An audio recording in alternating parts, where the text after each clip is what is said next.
મારા કહેવાય કે જય માતાજી, જય શ્રી કૃષ્ણ અને માતા સરસ્વતી માતાના ચરણોમાં મારા કોટી કોટી વંદન. કે કહેવાય કે આજનો દિવસ એટલે કે કહેવાય કે ભારતના શહીદનો દિવસ કે અમર શહીદોનો દિવસ, એ ભારત માતાનો દિવસ અને કહેવાય કે ભારત માતાનો દિવસ કે જેની રાહ કે ઇન્ડિયન આર્મીના જવાનો કે બોર્ડર ઉપરના આપણા ફૌજીઓ પોતાના જન્મદિવસથી પણ વધારે પહેલા રાહ જોતા હોય ને, તો કહેવાય કે આ દિવસની આ 15મી ઓગસ્ટની અને એ દિવસ એટલે કે આજનો દિવસ આ 15મી ઓગસ્ટનો દિવસ અને કહેવાય કે 15મી ઓગસ્ટ વિશે વાત કરવી હોય કે સાહેબ એ 15મી ઓગસ્ટ વિશે વાત કરવી હોય એમાં ખાસ કરીને ભારતમાં વિશે વાત કરવી હોય કે ત્યારે કહેવાય કે નારાયણ એ 4 અક્ષરનું નામ કે અક્ષરનું નામ, કૃષ્ણ તો 8 અક્ષરનું નામ કે નારાયણ એ 4 અક્ષરનું નામ, કૃષ્ણ તો 8 અક્ષરનું નામ પણ કહેવાય કે રામ તો 2 જ અક્ષરનું નામ પણ કહેવાય કે એક જ અક્ષરમાં સમગ્ર સગળા સંસારના સુખ અને દુઃખ સમજતા હોય તો સાહેબ ઈ નામ માં છે. કહેવાય કે ઈ નામ માં છે, આપણી ભારત માતાનું ઈ નામ છે. કહેવાય કે હે સાહેબ ઓ ભારત માં तेरी माटी तेरा आदेश पहले, क्यों भारत माँ तेरी माटी तेरा आदेश पहले, दुनिया के सारे सुख पीछे है कि दुनिया के सारे सुख पीछे है, तेरा आदेश पहले है, तेरा संदेश पहले है कि दुनिया के सारे सुख पीछे है, तेरा आदेश तेरा संदेश पहले है. ये तिरंगा है शान अपनी, कि ये तिरंगा है शान अपनी, इस पे देंगे जान अपनी, ये तिरंगा है शान अपनी, इस पे देंगे जान अपनी. जन गण मन अधिनायक जय है, ये संदेश हमारा पहले है कि जन गण मन अधिनायक से हमारा पहले है. हजू एक बात करनी हो कि अटल बिहारी वाजपेयी जी ने कहा था कि अटल बिहारी वाजपेयी जी ने कहा था कि भारत कोई भूमि का टुकड़ा नहीं है, कि भारत कोई भूमि का टुकड़ा नहीं है, जीता जाता राष्ट्र पुरुष है, कि जीता जाता राष्ट्र पुरुष है. यहाँ के कण कण हमारे लिए केशव है, यहाँ के कण कण हमारे लिए केशव है, यहाँ के वृक्ष वृक्ष हमारे लिए वासुदेव है, यहाँ के वृक्ष वृक्ष हमारे लिए वासुदेव है. કે સાહેબ આ ભારતની ધરતી ઉપર કેવા હતા રણબંકા, કે આ ભારતની ધરતી ઉપર કેવા હતા રણબંકા કે જેના લીધે ભારતમાં લહેરાય છે તિરંગા, કે જેના લીધે ભારતમાં લહેરાય છે તિરંગા. કે સાહેબ એવા દેશના જાબાજ જવાનોની, જાબાજ ક્રાંતિકારીઓની વાત કરી હોય, એમાં સાહેબ શહીદોની વાત કરી હોય, ત્યારે કહેવાય કે સાયમન કમિશન જેથી ભારતમાં આવ્યું, કે સાયમન કમિશન જેથી ભારતમાં આવ્યું એમાંનો એક પણ સભ્ય હિન્દી નહોતો, એક પણ સભ્ય ભારતીય નહોતું. અને આ વાતની ખબર કહેવાય કે ભારતના લોકોને પડી, ભારતની જનતાને આ વાતની ખબર પડી કે સાયમન કમિશનનો એક પણ સભ્ય ભારતીય નથી, હિન્દી નથી. આ વાતની ખબર પડી અને કહેવાય કે અંગ્રેજો પાસે એ ભારતના લોકોએ ભલામણ કરી, અંગ્રેજો પાસે એ ભારતના લોકોએ ભલામણ કરી કે આ સાયમન કમિશનનો એક તો સભ્ય હિન્દી હોવો જોઈએ. આ અંગ્રેજો અમારી દુઃખ દર્દ વ્યથા પીડાને નહીં સમજી શકે, અમારી લાગણીઓને નહીં સમજી શકે, એક તો સભ્ય સાહેબ કે હિન્દી હોવો જોઈએ એવી અંગ્રેજોને ભલામણ કરી. અને ત્યારે સાહેબ સાંભળજો કે અંગ્રેજોએ ચોખ્ખી ના પાડી દીધી, કે અંગ્રેજોએ ચોખ્ખી ના પાડી દીધી કે સાયમન કમિશનના બધા સભ્યો, સાયમન કમિશનના બધા સભ્યો અંગ્રેજ જ રહેશે, એક પણ ભારતીય નહીં રહે. સાયમન કમિશનના બધા સભ્યો આ જ રહેશે. અને કહેવાય કે આ વાતની ખબર એ લાલા લજપત રાય, કહેવાય કે ગોવિંદભાઈ વલ્લભભાઈ પંત અને જવાહરલાલ નહેરુને પડી. અને સાહેબ એલાન કરી દીધું ભારતમાં, કે એલાન કરી દીધું ભારતમાં હવે તો આ કહેવાય કે અંગ્રેજોને નો રહેવા દીધી, કે આ અંગ્રેજોને ભારતમાં દેશમાં નો રહેવા દીધી. સાયમન કમિશનનો હવે તો વિરોધ થાય કે હવે સાયમન કમિશનને ભારતમાં નો રહેવા દીધી. અને કહેવાય કે આખા દેશમાં કાળા વાવટાઓ ફરકાવી, કે સાહેબ આખા દેશમાં કાળા વાવટાઓ ફરકાવી. સાયમન ગો બેકના નારાઓ, સાયમન ગો બેકના નારાઓ, હડતાલો, આંદોલનો કરીએ. અને કહેવાય કે સાયમન કમિશનનો વિરોધ કરવામાં આવ્યો, એ સાયમન કમિશનનો વિરોધ કરવામાં આવ્યો. અને સાહેબ તેથી કોઈ અંગ્રેજના અધિકારીએ કીધું કે સાહેબ તેથી એ અંગ્રેજના કોઈ અધિકારીએ કહી દીધું કે જાઓ અને આ ભારતીયોને, આ ભારતની જનતાને એવો લાઠીચાર્જ કરો કે અત્યાર સુધી કોઈ લાઠીચાર્જ એવો ન થયો એવો લાઠીચાર્જ કરો. અને કહેવાય કે બીજી વખત ભારતીયો આ હડતાલનું આંદોલનનું નામ સાંભળે ને તો ધ્રુજવા મળે, તો કાપવા મળે, એવો લાઠીચાર્જ કરો. પણ સાહેબ એને ઈ ભારતના લોહીની ખબર નહીં હોય, કે એને ઈ ભારતના લોહીની ખબર નહીં હોય, કે કદાચ આંગળી ચીંધી હોય ને તોય વમું પડી જાય, કે કદાચ આંગળી ચીંધી હોય ને તોય વમું પડી જાય. સાહેબ આ તો આખા દેશને લલકારો આપ્યો હતો, સાહેબ આખા દેશને આંગળી ચીંધી હોય તો બહુ પડી જાય ને આખા દેશને પડકારો આપી દીધો, આખા દેશને લલકારી દીધો. અને કહેવાય કે તેથી લાલા લજપતરાયે કહી દીધું કે તેથી લાલા લજપતરાયે કહી દીધું કે કદાચ ભલે મારો એક હાથ ભાંગે, કે કદાચ ભલે મારો એક હાથ ભાંગે કે બે પગ ભાંગે, કદાચ ભલે મારો એક હાથ ભાંગે કે બે પગ ભાંગે, કદાચ ભલે હું નો જાઉં પણ મારો દેહ ઘરે જાય, કે કદાચ ભલે હું ઘરે નો જાઉં પણ મારો દેહ ઘરે જાય. પણ કહેવાય ને કે હવે તો આ અંગ્રેજોને ભગાડવાની વાત છે. હવે તો આ સાયમન કમિશનને દેશમાંથી કાઢવું નહીં ને ત્યાં સુધી કહેવાય કે ગળા હેઠે અન્નનો દાણો હેઠે ન ઉતરે ભલામણા, કે હવે તો આ દેશમાંથી સાયમન કમિશનને કાઢવું નહીં ને ત્યાં સુધી ગળા હેઠે હકે અન્નનો દાણો ન ઉતરે. અને કહેવાય કે ઈ કરમની કઠણાઈ, અને કહેવાય કે લાહોરમાં સરઘસને ટ્રેનિંગ આપતા લાલા લજપતરાય પકડાઈ ગયા. ઈ લાલા લજપતરાય કહેવાય કે અંગ્રેજને હાથે ચડી ગયા. અને કહેવાય કે એવો લાઠીચાર્જ કરવામાં આવ્યો, એવો ભારેમાં ભારે લાઠીચાર્જ કરવામાં આવ્યો કે સાહેબ અત્યાર સુધી મને નથી લાગતું કે એવો લાઠીચાર્જ કોઈની ઉપર કરવામાં આવ્યો છે, એવો ભારેમાં ભારે લાઠીચાર્જ. પણ સાહેબ કોઈ તે કહેવાય ને કે ઈ સાહેબ ભારતનો સપૂત હતો, સાહેબ ભારતનો દીકરો હતો. કહેવાય કે સાહેબ ઈ જ આંખમાં જોમ ને ઈ જ આંખમાં કહેવાય કે ખુમારી, અને ઈ જ દેશ માટે લડવાની વાતું, ઈ જ દેશ માટે શહીદ થવાની વાતું. અને કહેવાય કે નક્કી કરી લીધેલું कि हम जिएंगे तो भी इस देश के लिए, हम मरेंगे तो भी इस देश के लिए, कि मरने के बाद गंगा में बहती हमारी अस्थियों को कोई कान लगा के सुनेगा तो एक ही आवाज आएगी कि भारत माता की जय, इंकलाब जिंदाबाद, वंदे मातरम. साहब एक જ આવાજ આएगी. હવે સાહેબ નક્કી કરી લીધેલું, સાહેબ હવે નક્કી કરી લીધું. અને કહેવાય કે વધારે પડતી હાલત બગડવાને કારણે એ લાલા લજપતરાયનું મૃત્યુ થયું. સાહેબ કે લાલા લજપતરાય દેશ માટે શહીદ થઈ ગયા, દેશ માટે ખપી ગયા સાહેબ. અને સાહેબ લાલા લજપતરાયનું આ બાજુ મૃત્યુ, સાહેબ એ જ અંગ્રેજનો છેલ્લો દિવસ, કે સાહેબ એ જ અંગ્રેજનો છેલ્લો દિવસ. આ બાજુ લાલા લજપતરાય શહીદ થઈ ગયા, દેશ માટે ખપી ગયા. અને બીજી બાજુ આ વાતની ખબર કહેવાય કે ભગતસિંહ રાજગુરુને સુખદેવને પડી. સાહેબ ભગતસિંહ નામ આવે ને ત્યાં જ પૂરું થઈ જાય, કે ભગતસિંહ નામ આવે ને ત્યાં જ પૂરું થઈ જાય. આ બધું ભગતસિંહ રાજગુરુને સુખદેવને પડીને કહેવાય કે હાંજ ન પડવા દીધી. અને લાલા કહેવાય કે લાલા લજપતરાય પર જે લાઠીચાર્જનું કહેવાય કે હુકમ કરેલો, એને સાહેબ મૃત્યુ કરી નાખ્યું, એની હત્યા કરી નાખી.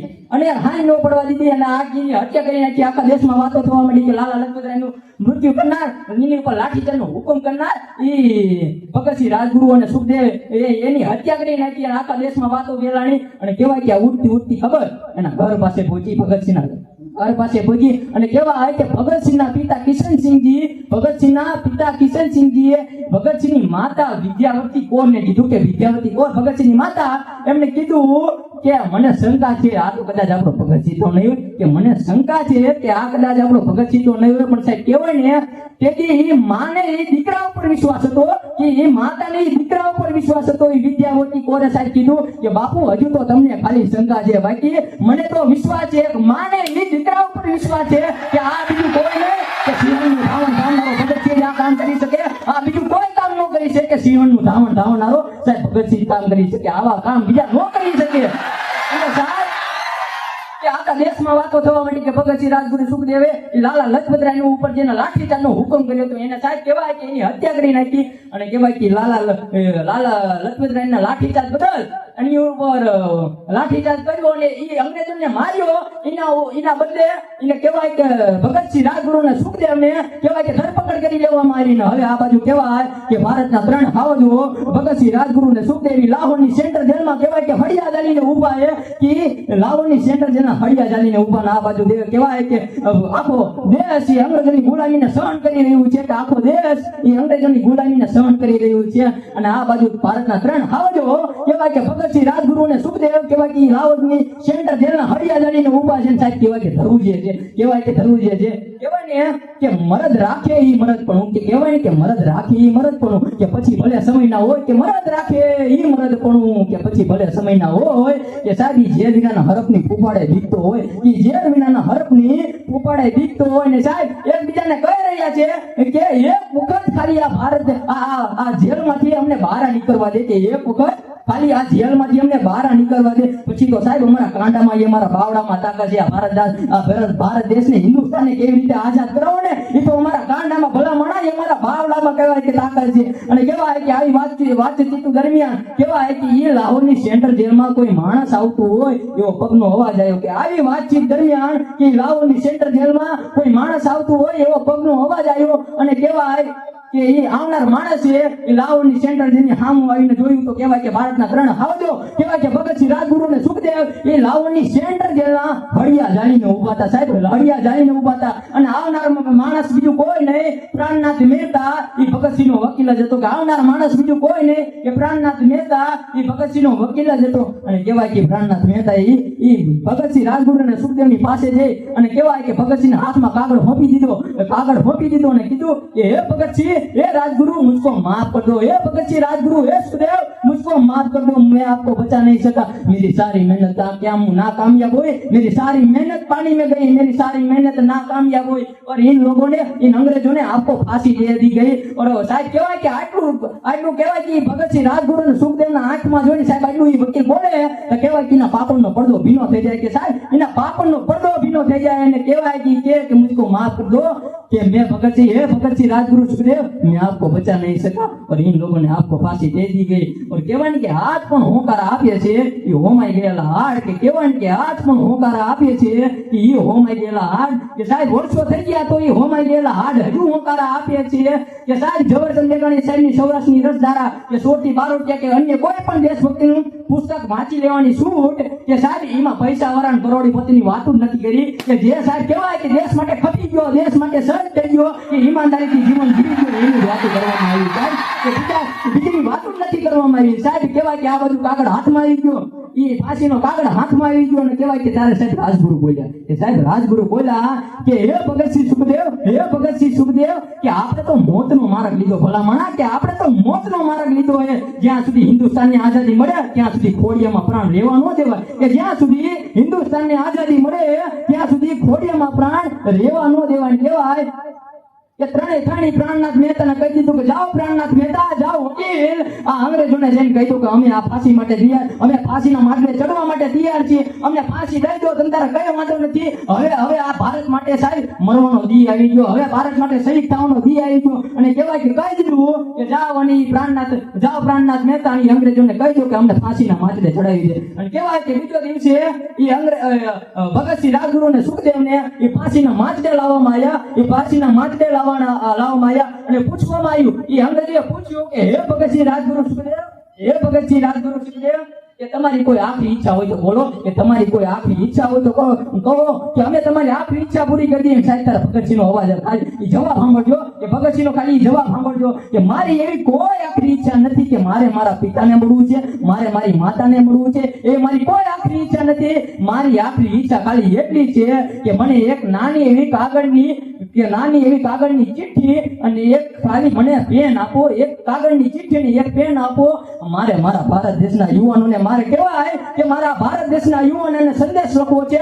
મારા ભારત દેશના યુવાનોને મારી વાત કેવી છે. સાહેબ એ વિચાર કરો, એ કાળજાની કે સાહેબ એ વિચાર કરો કાળજાની કે સાહેબ ફાંસીના માજડે ઊભા નહીં કે પોતાની માતા નહીં કે પોતાના પિતા વિશે ચિઠ્ઠીમાં લખ્યું. સાહેબ એ ભારત દેશના યુવાનો વિશે ચિઠ્ઠીમાં લખ્યું. સાહેબ આપણા માટે ચિઠ્ઠીમાં લખ્યું. અને એ ચિઠ્ઠીમાં લખેલા શબ્દો ખાલી સાંભળજો. મારે તમને સંભળાવાય કે 4 પંક્તિઓ 4 લીટીઓ લખીએ અને સાહેબ એ ચિઠ્ઠીમાં લખેલા શબ્દો સાંભળજો. કહેવાય કે लिख रहा हूं अंजाम जिसका